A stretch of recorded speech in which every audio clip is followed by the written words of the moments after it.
Results are in from yesterday's election, and there were some changes made by voters, but some of the biggest changes were not who received the votes, but how votes were cast. News 8's Barton Dieter's in studio to tell us about those changes. Barton? Brian, so a year ago, 2/3 of Michigan voters approved Proposal 3, which was designed to make voting easier. It turns out voters are responding. Today is the day when the votes are officially counted in a small room in the Kent County building by a group of 4 appointed canvassers, 2 Republicans and 2 Democrats.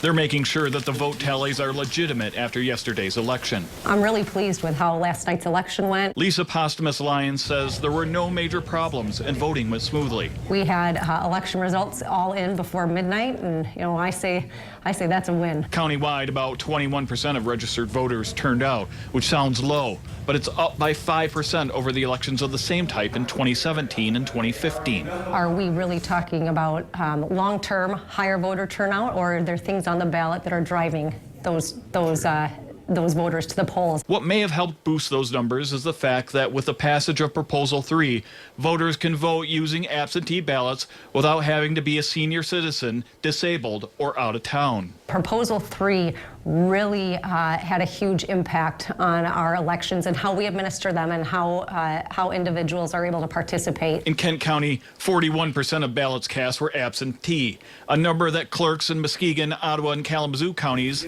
say they are seeing as well. In Grand Rapids, for example, in the last 2 elections, absentee voting was less than 30% of votes. Now it's at 44%.